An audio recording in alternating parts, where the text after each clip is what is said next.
Hi children, today let us have the lesson on phrasal verbs. What's a phrasal verb? A phrasal verb is a verb followed by a preposition or an adverb. The combination creates a meaning different from the original verb alone. Phrasal verbs are part of a large group of verbs called multi-part or multi-word verbs. The preposition or adverb that follows the verb is sometimes called a particle and have a special meaning.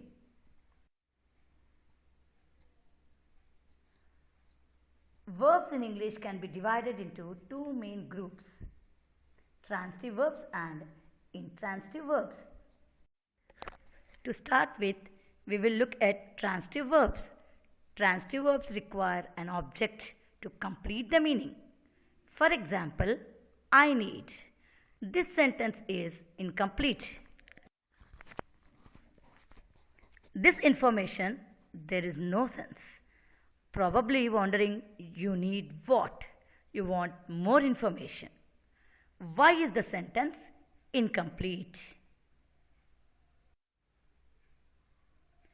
Because need is a transitive verb and a transitive verb needs an object or something after the transitive verb to complete a sentence. The object after or transitive verb can be a noun or a pronoun. Look at the noun dictionary. The sentence becomes I need a dictionary.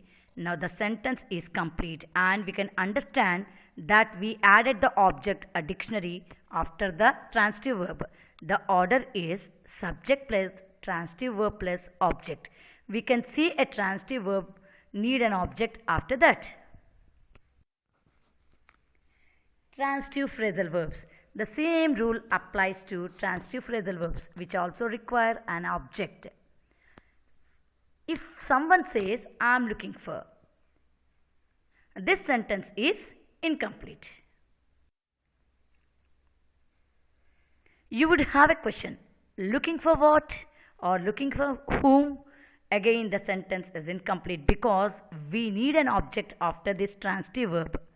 If said that I add my keys is the object that I am looking for. I am looking for my keys. Now this sentence is clear and makes sense. We needed to add an object after the transitive verb to make the sentence complete. Few more examples of transitive phrasal verbs in sentences. He is looking for his passport. His passport is the object. You should put on a jacket because it's cold outside. Can you turn off the light when you leave the room, please? Now look at this sentence. Please take off your shoes before entering the house. The object appears after the transitive verb as we have seen so far. However, sometimes the object goes in the middle of the transitive phrasal verb. For example, please take your shoes off before entering the house. Both sentences are correct. For some phrasal verbs, we can put the object in the middle and that is not always the case. Now let us learn the intransitive verbs. Intransitive verbs cannot have a direct object after them. For example, I smiled. Here we cannot have an object after the intransitive verb. Smiled. You cannot smile something. This is incorrect. The subject is doing the action of the verb and nothing receives the action. An intransitive verb does not pass the action to an object. An intransitive express an action that is complete in itself. It doesn't need an object to receive the action. Intransitive phrasal verbs. The same rule applies to intransitive phrasal verbs. Intransitive phrasal verbs cannot have a direct object after an intransitive phrasal verb. For example, my car broke down on the way to work. To break down means to stop working. Broke down is the past tense of to break down. To break down means to stop working. My car broke down is about another word saying my car broke down. We cannot break down something. Break down is an intransitive phrasal verb, so it does not pass the action on to an object. Some more example sentences with intransitive phrasal verbs. Can you sit down, please? That is, we cannot sit down something. I grew up in New Zealand. Grew up means to be raised as a child. I get up at 7 every morning. What time do you think he is going to show up? Here, show up means to appear. Some phrasal verbs can be transitive and intransitive verbs. For example, the phrasal verb take off. Take off can be transitive in one sentence and intransitive in another sentence. We need to be careful. Sometimes the meaning of a phrasal verb changes depending on whether it is transitive or intransitive. Let's look at the following example. When take off is transitive, it means to remove something. When take off is intransitive, it means to leave the ground and begin to fly. He took off his tie when he got home. Took off is past tense of take off and it is transitive, so needs an object, in this case his tie. Since there is an object after take off, we know the meaning can be to remove something, so he removed his tie when he got home. The next example, the plane will take off in 10 minutes. In this case, take off is intransitive and has a different meaning, the meaning of leaving the ground. Yes, you can see here the two different meanings are usage of take off. Also meant same phrasal verb. For example, take off can have more than one meaning. Yes, even 7 or 8 different meanings. Let us go with few more examples. Out, to come out, to go out. In, to go in, to come in.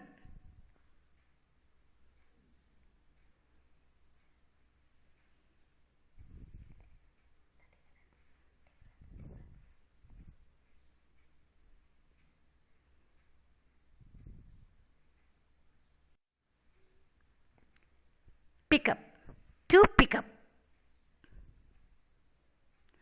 To put down.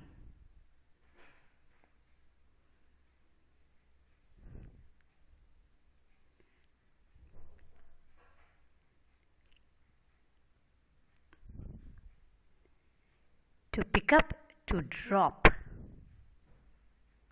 To pick up, to put in. To take out, to take away.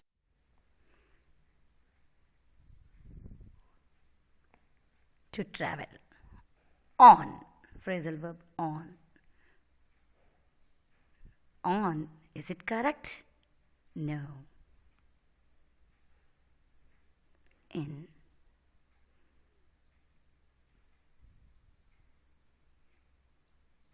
To get out. To get in. To fall off. To fall over. To fall down.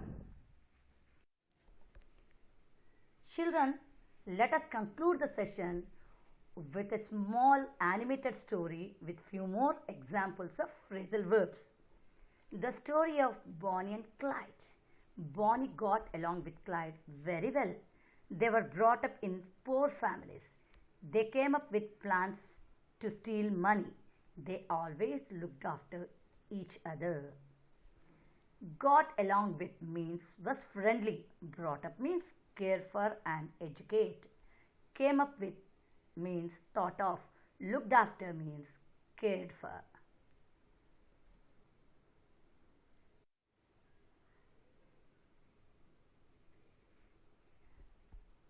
It was difficult to make them out. Make them out means to understand. They came across as nice people. They carried on stealing and killing. They held up banks and never put off their plans. Many victims never got over their crimes. The police told them to give up, but they went on stealing. They got away with many crimes. Make out means understand. Came across means gave the impression. Carried on means continued. Held up means robbed violently.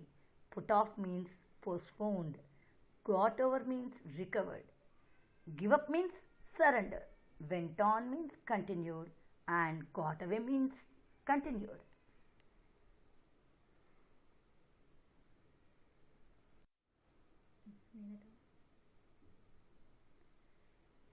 The police looked up one of their friends. They found out Clyde's plan. The police pulled over and got out of their car. They set up an ambush. They held on for 2 days, watching out for the criminals. They almost called off the ambush. Looked off means searched in a list. Found out means discovered information. Pulled over means stopped car. Set up means established. Held up means waited. Watching out means be aware of. Called off means cancelled.